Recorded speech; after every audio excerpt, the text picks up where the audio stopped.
Ladies and gentlemen, as Minister for Communications, Energy and Natural Resources from Ireland, I'm really delighted to participate this afternoon in the Low Carbon Scotland Conference. Firstly, to gain insights from you here in Scotland, given that you're at the top of the carbon reduction European league tables.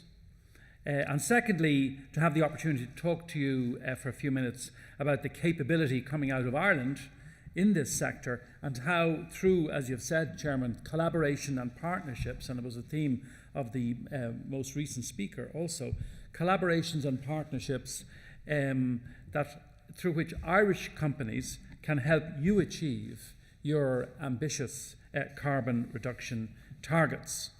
As you've indicated, Chairman, Scotland and Ireland have many similarities. We have a comparable population, geography, cultural background, and we have similar rural economies. So, from our point of view, Scotland is a natural choice for Ireland when it comes to collaboration and partnership between our indigenous enterprises, and I think, if I may say so, vice versa. So the significant opportunity that exists for this cooperation, I think, is manifest right across the sector.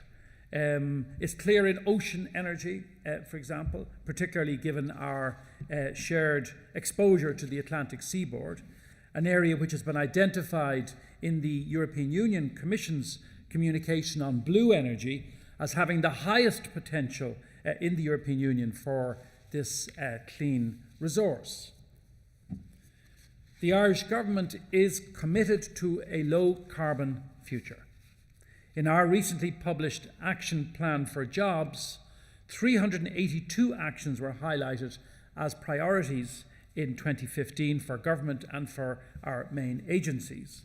Of these 382 actions, over 40 were dedicated to Ireland's low carbon future, through actions relating to energy policy, sustainability and energy efficiency. Ireland is uniquely positioned to avail of the opportunities presented by the global low-carbon sector markets. We have an abundance of natural resources in the form of renewable energy sources, wind, wave and tidal.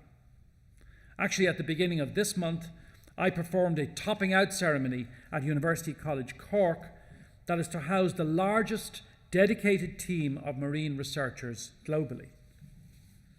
My department's support for research and development in ocean renewables is set to increase in the next few years, bringing it to over €26 million by 2016. And as I'm on the subject of ocean energy, I think it is worth mentioning the ISLES project, the Irish-Scottish Links on Energy Study, ISLES or ISLES. It's a major initiative designed to enable the development of interconnected grid networks to enhance the integration of marine renewable energy between Ireland, Northern Ireland and Scotland. I think, ladies and gentlemen, this is a prime example of how Ireland and Scotland can work together towards a low-carbon future. We can look for ways to further develop our R&D partnerships and work together for a greener future. Ireland has an excellent skills base. We have a first-class education system, evidenced by Bloomberg's recent report placing Ireland at 6th in the world. We have a thriving R&D sector and a track record of bringing innovative products and services quickly to the market. Innovative performance in Ireland has remained strong in spite of the economic crash, and Ireland performs well above average when it comes to the European Union's overall innovation performance. As a consequence, Irish companies are smart, are flexible, and have the capability to compete internationally. We as a government are committed to developing the potential of the low-carbon sector to support sustainable economic growth and to create jobs. We're already implementing a number of strategies and programs to support individual elements of the sector.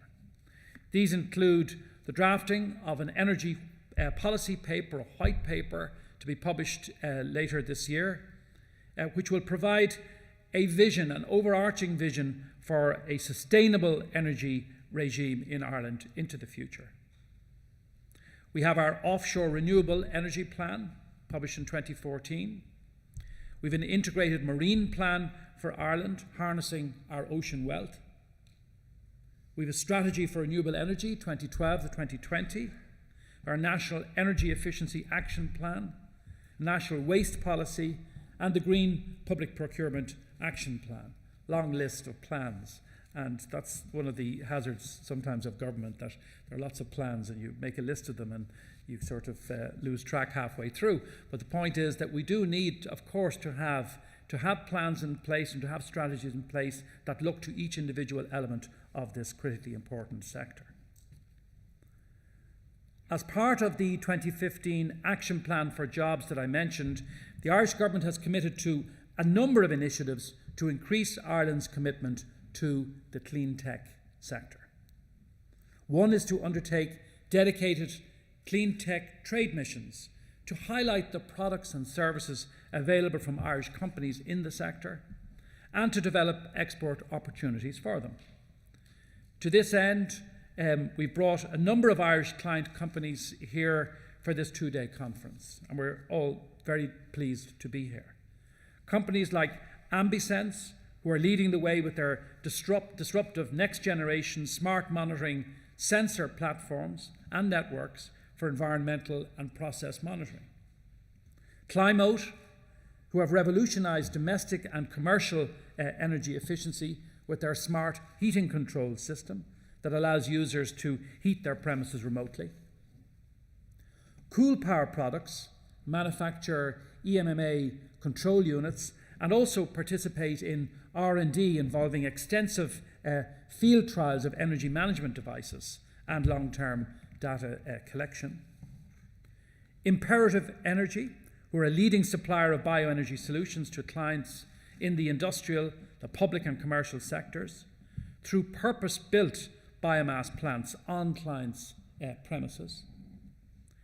Crowley Carbon, who supply and provide site-specific energy efficiency solutions to customers through lighting solutions, HVAC optimization, and high-performance refrigerator solutions. And finally, Glennon Brothers, who are committed to driving down the energy consumed by the timber industry through their efficient processing site just outside Edinburgh, from where I have just come this afternoon. So the Irish Government provides a range of support to the enterprise sector through our various agencies, in particular the Sustainable Energy Authority of Ireland, whose director, Brian Motherway, is with me this afternoon, the Environmental Protection Agency, Enterprise Ireland, well represented here also at this conference and in these couple of days, and IDA Ireland. These supports comprise expert advice to enterprises of all sizes on adopting an environmentally sustainable and resource-efficient approach to their business and on how to take advantage of the opportunities presented by the increasing demand from consumers and clients for green and sustainable products and services. So the work of these agencies also enhances the competitiveness of Irish industry and multinational companies based in Ireland by helping reduce costs and usage of energy, water and materials. The Irish Government's continued investment in research and development is building the longer-term foundations for continued innovation in green products and services, particularly in energy, in smart grids and smart cities, marine and agriculture. At present, clean tech is among Ireland's fastest growing sector. In 2010, Enterprise Ireland reported fewer than 200 clean tech companies. Today, that number has risen to 540. So the Irish clean tech sector has developed core competencies, particularly in the area of energy production and distribution, through its wide-scale involvement in renewable infrastructure development, construction and operation. Another one of the 382 actions in our the Action Plan for Jobs that I mentioned is to make Ireland Europe's energy innovation hub by 2020. I know we have competition, but that's a really critical objective that we have. We want to position and intend to position Ireland at the forefront of innovation, attracting mobile investment in energy-related research, management services, technologies and solutions, and drive energy efficiency in the public and private sectors to improve competitiveness. In order to achieve our carbon emissions and climate change goals, the Irish Government recently published our Climate Action and Low Carbon Development Bill.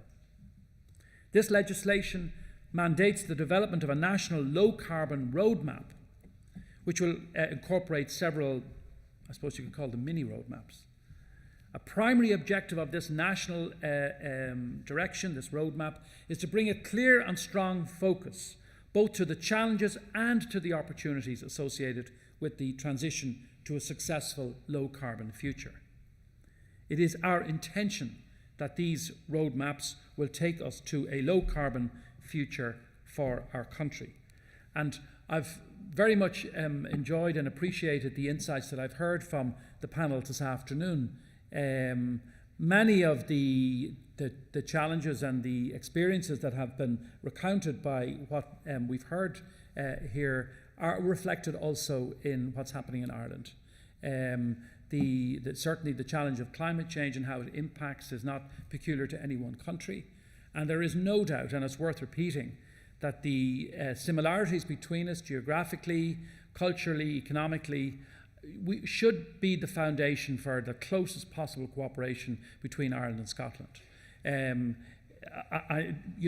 The insights also in relation to sustainable communities, whether in cities or in rural areas, as we've heard from our distinguished speakers, are also, something that can inspire action, I think, right across Scotland and Ireland. And I think that together, our two countries can do an awful lot, can share an awful lot of insights, and can actually cooperate in a very close and very successful way by not repeating mistakes that we might make in our respective countries and sectors, but also by joining together the best of what we have. The best of what we have in our private sector in Ireland and private sector here in Scotland, the governments of both countries, and I had the opportunity to meet with some members of the Scottish Government today and yesterday and to discuss this sector. And also, I think, and importantly, and it's reflected in the ECCI work, and I had the pleasure to visit there yesterday afternoon, the contribution of the universities and of the research bodies are so important. Like, we in government have a task, have a job to do, private sector also, and I think the universities are so important, and the research agencies and third level education institutions are so important, so that we can have a shared basis of factual material and of research at a really high and excellent level. I think that's what we all need. There's a lot of contention, a certain amount of contention across the sector in terms of the correct choices that need to be made, the responses in communities, the threats that people in communities sometimes associate with new technologies, but also, I think, far more importantly, the enormous opportunities that are associated with a lot of the new technologies that are combining to give us a more sustainable energy regime. So that sort of tripartite approach of public sector, that's government and agencies, private sector in terms of the innovations that can be brought forward and that we can see here today. Obviously, I'm flagging up the Irish private sector and the contribution of our companies, but I know there are many other companies in Scotland as well bringing forward great innovative ideas. And then thirdly, as I mentioned, the university sector and the, if you like, independent scientific sector that can make such an enormous contribution as well. So in closing, I just would like to repeat that Ireland is open for business. We're also open for cooperation, collaboration and partnership with you. We are committed to developing Indigenous Irish companies within the low carbon sector. We're also committed to working with our friends and colleagues and partners here in Scotland in order to achieve a low carbon economy and ultimately to decarbonise our economies, our respective economies, which is manifestly something that we need to do. Thank you very much, ladies and gentlemen.